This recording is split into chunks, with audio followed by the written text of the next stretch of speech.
인셉션 모델은 이제 전에 구글넷이 있었죠. 구글넷이 이제 인셉션 V1 버전 1인데, 이제 이건 인셉션 V2, 그러니까 새로 조금 더 발전된 버전이라고 생각하시면 됩니다.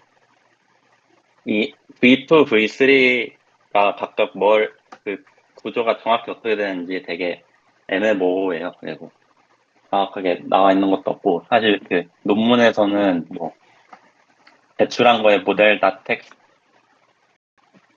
보면은 아키텍처가 있다 하는데 이걸 찾을 수가 없으니까 참 그런 게 있었고, 근데 이제 가장 이제 통상적인 거는 아마도 구글넷에 배치 노멀라이제이션을 적용한 게 V2이고, V3가 아마 이제 제가 설명할 모델이 되는 것 같아요.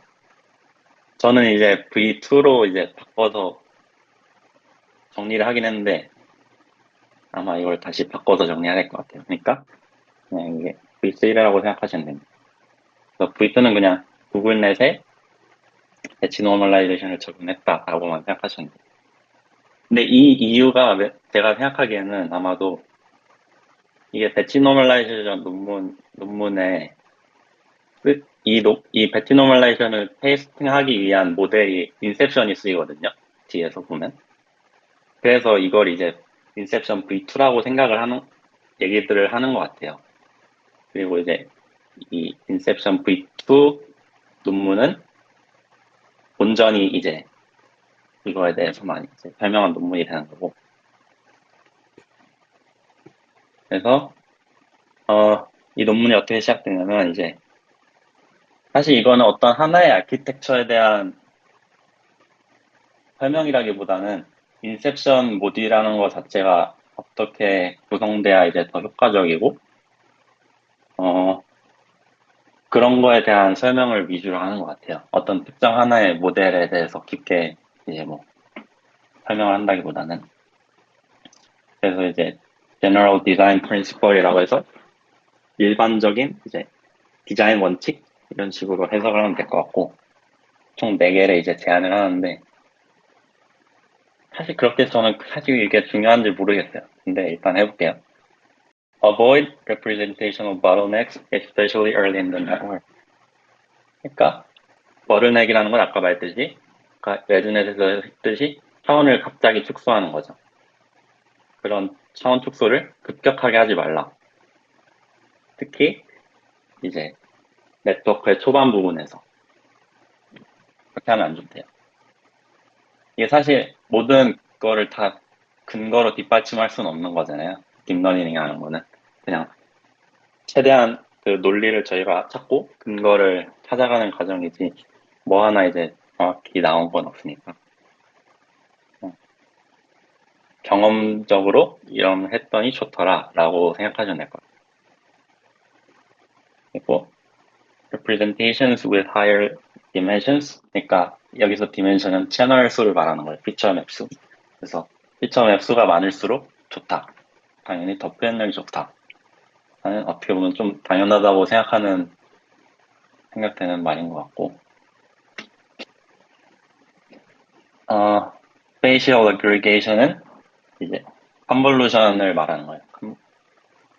컨볼루션은 행해질 수 있다. 이제 차원 축소를 한 다음에 이제 컨볼루션을 수행하는 거는 표현력에 그렇게 해가 되지 않는다라는 거고, 이거는 제가 하다 말았네요. 그리고 이 논문에서 따온 건데, 이 프린시플이 있다고 하더라도 신중히 사용을 해라. 그러니까 이건 절대적인 정답이 아니다. 그냥 가이드이다. 이 정도로 말하는 것 같아요. 그리고 이제 인셉션 V3에서는 또 이제 기존에 저희가 구글넷에서 나왔던 게 이제 팩토라이즈 컨볼루션인데 그 중에서 이제 7x7을 3x3에 3번 연속하는 걸로 대체하는 거였잖아요. 근데 이제 V3에서는 더 한 단계 발전해서 asymmetric factorized convolution에서 1x3, 3x1, 또 3x3을 1x3, 3x1로 쪼갠 거예요.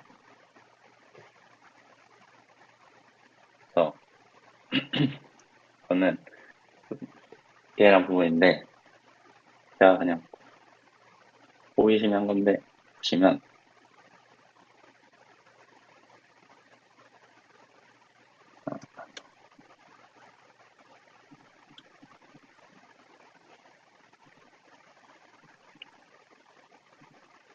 어,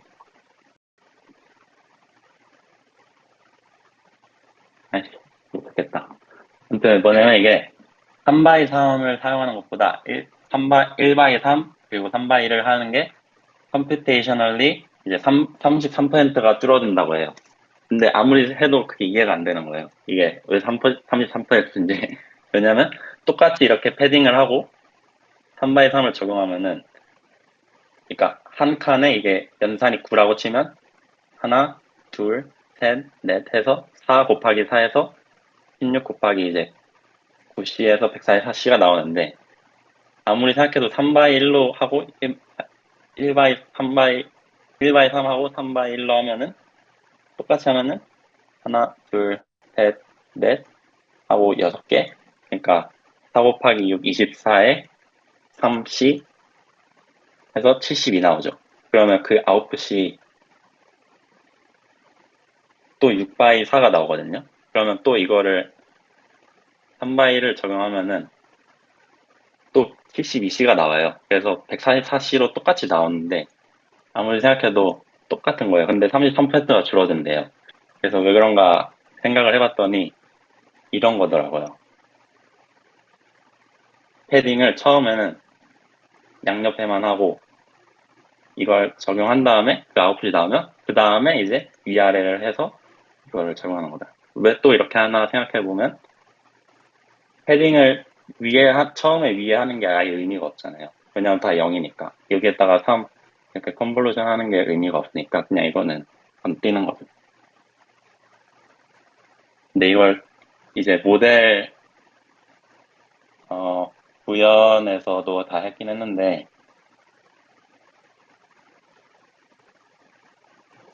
모델을 제가 더 빨리 해봤다면은 쉽게 알았을 텐데 보시면은 여기 할 때 다 이렇게 하거든요. 패딩을 그러니까 3, 3으로 적용하지 않고 0, 3 적용하고 3, 0 적용하고 이런 식으로 해요. 그게 다 그런 이유에서라고 보시면 될 것 같습니다. 이런 이제 쓸모없는 짓은 안 하기 위해서. 그래서 진짜 이렇게 해보면은 96시에서 33%가 줄어들어요. 그리고 왜 2x2로 팩토라이제이션 안 하냐? 그거는 컴퓨테이셔널 이제 코스트가 좀 세이빙 되는 게 적다고 하더라고. 11%라고 하는데, 그거는 아직도 제가 계산이 어떻게 되는지 모르겠어요. 그래서 혹시 뭐, 후에 아이디어가 있으시면 공유 부탁드리겠습니다. 그러니까 지금 커널 그래서 사이즈가 그 네. 2x2인 짝수계는 잘 이해가 안 된다는 거죠. 그러니까 그걸 했을 때 이제 컴퓨테이션 코스트가 11%가 줄어든대요. 그래서 이런 식으로 계산을 해보고 싶은데, 아무리 생각해도 저는 똑같게 나오거든요. 그래서, 근데 이게 이 개념이 발전을 해서 적용이 된 게 제가 저번 주에 발표했던 그 뎁스와이즈 세퍼러블 컨볼루션이거든요. 아, 네. 그래서 저도 그게 공식이 잘 이해가 되진 않는데 어쨌든 뭐 거기서 n분의 1이랑 그 커널 사이즈 제곱분의 1로 줄어든다라는 공식이 이렇게 연산이 되긴 했었어요. 근데 저도 그거를 다 검증해 보진 않았거든요. 논문에서 뭐 그렇게 얘기를 하니까 그냥 저는 그냥 그렇게 된다라고 해서 표현을 한 건데, 네. 저도 요거는 잘 모르겠네요. 네. 그러니까 1바이 3하고 3바이 1하는 거 30% 줄어드는 거는 이렇게 해보니까 납득이 됐거든요. 근데 2바이 1가 11% 세이빙 된다고 하는데, 뭐 사실 엄청 중요한 건 아니긴 한데, 아무튼, 설계 자체는 이렇게 돼 있고요. 음, 보시면, 인셉션 종류가 구글넷에서는 한 가지였잖아요. 한 가지였어요. 1바이 1짜리 하나, 3바이 3짜리 하나, 5x 5짜리, 5x 5짜리 하나 하고 맥스 풀링하고 차원 축소한 다음에 그거 합친 거. 이거 하나였는데 이제 이 V3에서는 이 모듈이 좀 다양화되었더라고요. 그래서 각 층마다 이제 쓰이는 모듈이 다 다르고, 사실 그 외에는 이건 그냥 차원 맞추는 개념이어서 크게 개념적으로 설명할 부분은 없다고 생각합니다. 그리고 이 보조 분류기 auxiliary classifier는 구글넷에서는 이제 2개가 쓰였었는데, 이제 이거에 이제 별로 효능이 없다. 특히나 이제 early layers에서는, 좀 앞에 단계 레이어에서는 굳이 이거 보조 분류기를 써서 도움되는 게 별로 없다 해서 이것도 이제 하나만 쓰인 모습을 볼 수 있습니다. 이게 전체적인, 그러니까 이게 참 V2인지 V3인지 이게 정확히 명시가 안 되고 해가지고 되게 웃긴 게, 그 논문 자체에는 사실 V2 이 섹션에 이 아키텍처가 나와 있거든요. 근데 이제 통상적으로는 이제 V3로 많이 보는 것 같아요. 그래서 V3라고 생각하고, 그리고 아까 말씀드렸듯이 V2는 그냥 구글넷의 배치 노멀레이션을 적용한 거라고 저는 생각을 하겠습니다. 정의를 하겠습니다.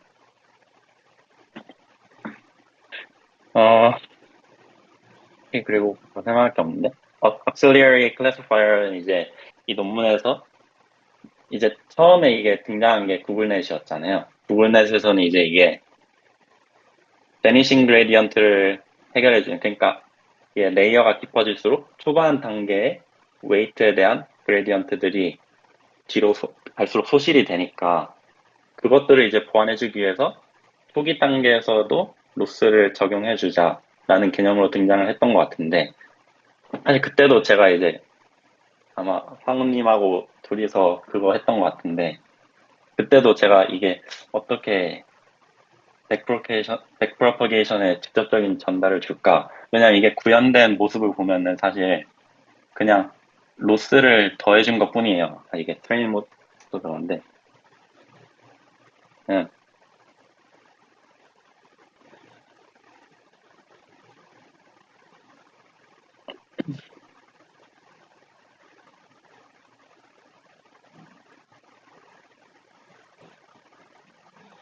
이렇게 보시면 그냥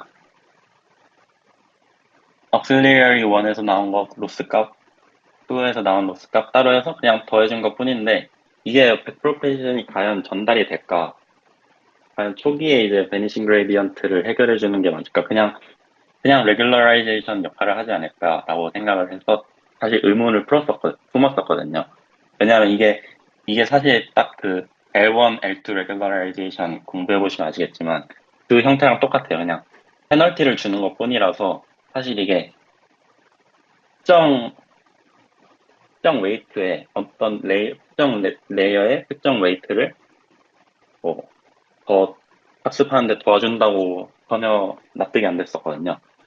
근데 아니다 다르게 이 이제 논문에서 이걸 이제 regularization의 용도라고 말을 하더라고요.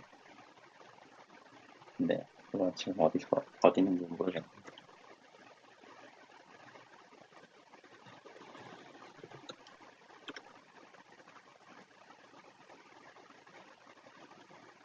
네, 아무튼 그런 말이 있습니다. 논문에 읽어보시면. 그리고 이제 이 레이블 스무싱이라는 거는 이제 기존의 기존의 레이블을 구성했던 방식이, 뭐 예를 들어 10개의 클래스가 있다고 하면은 이런 식으로 5개의 클래스가 있다고 하면은 이런 식으로 레이블이 구성이 되잖아요. 그래서 하나만 정답이다 라고 확연하게 해주는 건데, 레이블 스무싱은 이걸 이제 조금 부드럽게 나눠주는 거라고 생각하시면 됩니다. 정해 6 해서 너무 이 모델이 이거는 이거다라고 확신을 하지 않게 해서 뭐 오버피팅을 막아준다고 하네요. 근데 이 부분은 자세하게 보진 않았습니다.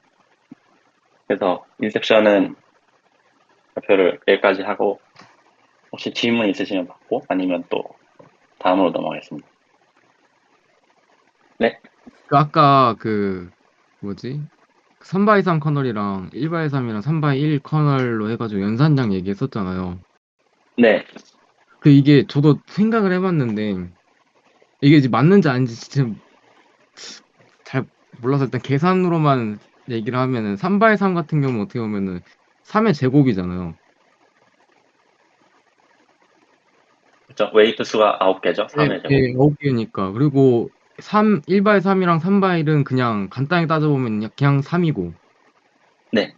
근데 어쨌든 근데 마지막에 계산량 하면은 3의 제곱은 3의 제곱대로 나오고 1x3이랑 3x1은 나중에 합산해야 되는 거잖아요. 그 웨이트를.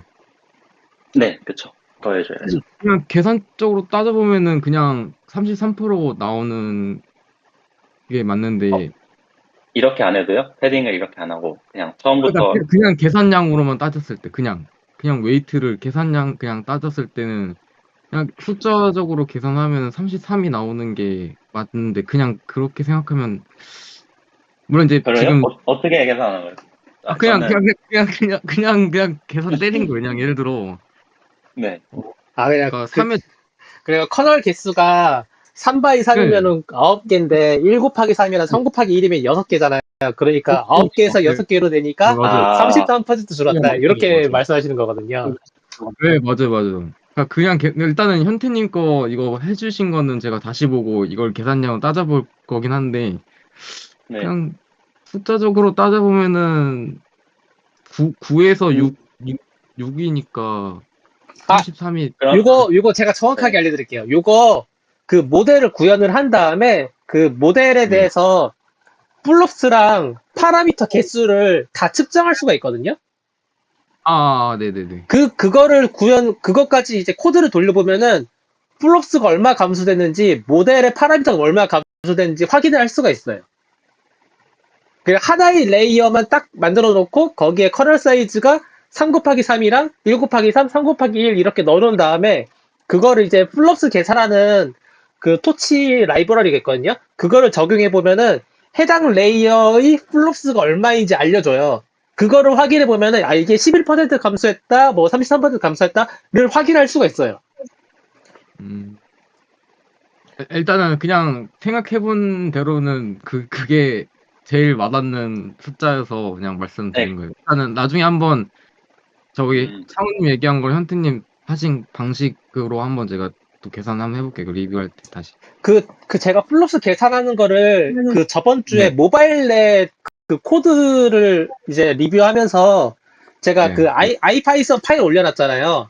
그 네. 아이파이썬 파일 마지막 부분에 그 플롭스 계산하는 그 코드가 있어요. 그것만 떼어가지고 레이어 하나 임의로 만든 다음에 거기에 커널 사이즈 종류별로 넣어보시면은 아마 플롭스 계산될 거고 파라미터는 이제 토치 서버리 쓰면은 바로 나올 겁니다. 네. 근데 이 접근 방법은 하면 안 되는 거죠? 아니요. 직관적. 접근 방법 그렇게 아이디어를 내면 되는 거죠. 내면 되는 건데 이제 검증을 해봐야 될 거 아니에요. 그리고 검증을 할 때 검증 단계가 이제 코드로 해야 되는 현태님 거니까 그 코드는 네, 그쵸, 이제 그쵸. 그런 식으로 하면 된다. 라고 보시면 돼요. 네, 근데 코드를 해보시면 이 연산으로 하긴 해요. 그러니까 모델 구현한 거 보면은. 이건 제가 한번 그 네. 코드랑 한 방법으로 한번 다시 생각해 볼게요. 이게 제가 지금 준비한 사람이 아니어서 이게 어떻게 더 하는지를 제가 직접적으로 더 봐야 되는데 그냥 머릿속으로는 그냥 계산량만 따져보면 그러지 않을까 하다 보니까 이게 이렇게 생각할 수 있는구나 해서 좀 말씀드려본 겁니다. 네. 네. 감사합니다. 그러면